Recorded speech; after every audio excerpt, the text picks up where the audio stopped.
mayors work very hard on budgetary matters and political matters every day. 10 years later, there will be very little evidence of that work or those decisions, perhaps. But the decision a mayor makes about the design will positively impact a city for generations, 50, 100 years or more.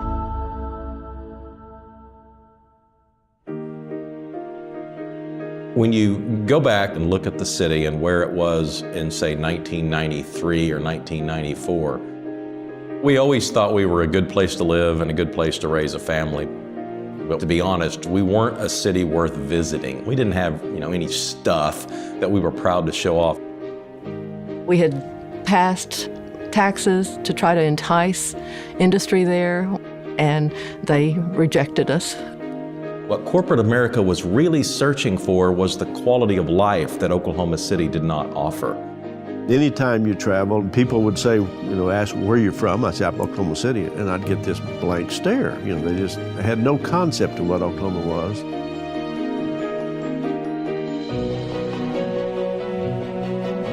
Mayor Norig decided we needed to do something different. We needed to invest in ourselves. And so he came up with this inventive, creative package called MAPS. It was an acronym that stood for Metropolitan Area Projects. It's a penny on the dollar sales tax for a defined number of years, with the city's promise that they will build projects and hopefully meet or exceed the citizens' expectations. The campaign theme was Believe in the Future. In order for us to attract the kind of industry that we sought, first we needed to be a great city for us to live in.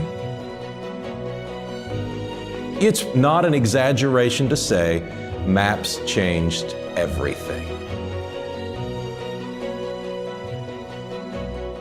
The first MAPS vote was in '93, and then the bombing happened in April of 1995. The bombing was such a gut punch. As the days wore on, people reacted the way Oklahomans do. There was a strong feeling of we're going to make something good come out of this. Oklahoma City responded by bringing design strategies to how we deal with this. Over 20 buildings were destroyed. People don't realize that from outside. And if we're going to replace it, let's do better. Mayor Norig had been planning to attend the Mayor's Institute on City Design in Charleston, but after the Murrah bombing, he made a decision to stay at home. Joe Riley said, Mayor Norig, you need to come to this session. And they spent the entire Mayor's Institute working with Mayor Norig to support him and what he should do to rally his community. The National Endowment came in and offered to do a design charrette and worked with local designers, financiers, all those people, big community collaborative. And it built on our civic capacity to address in very constructive and forward-leaning ways the challenges that we were dealing with. Design helped people heal.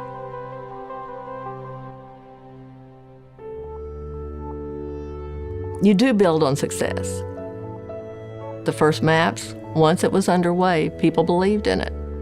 Then came MAPS 2 with Mayor Humphreys. And MAPS, the acronym, changed from Metropolitan Area Projects to Metropolitan Area Public Schools.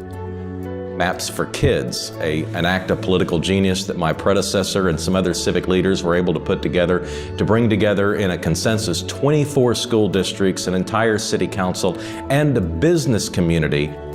Oklahoma City had the great good fortune of having Kirk Humphreys as mayor at just the moment that we needed leadership for our schools.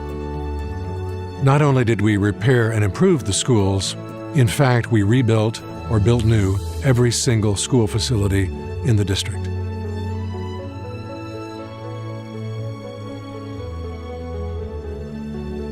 The Mayor Cornett has picked that brand up again and has introduced and passed MAPS 3, which is a continuation of the work that's been done over the last 2 decades.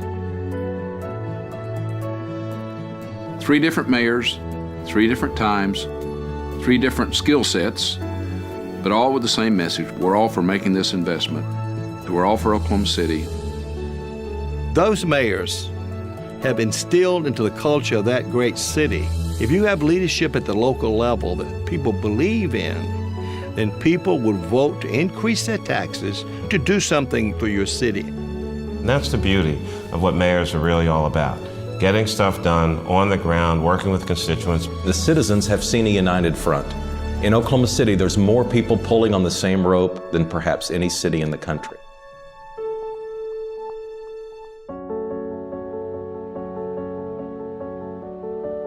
Now, when you go to Oklahoma City, you walk the streets and you talk to citizens, you go to a Thunder game, it's a city that's vibrant and excited. You can see a tremendous amount of change in the amount of activity downtown. Coffee shops are springing up and you just see a lot more people on the street. It's been such a pleasure to get to work on some of these things that have ultimately awakened Oklahoma City and changed it into something that people are really proud of. And of course, it's a virtuous cycle where good design begets community involvement, begets more good design. Our kids and our grandkids are going to want to stay here. They're going to be able to find employment. They're going to raise families. Oklahoma City is a textbook story that we can all learn from and celebrate, because it suggests that there's hope for our American cities. There are great things happening there, and most of that would not have been possible if it hadn't been for that original concept, that original idea. Let's invest in ourselves and make a better city.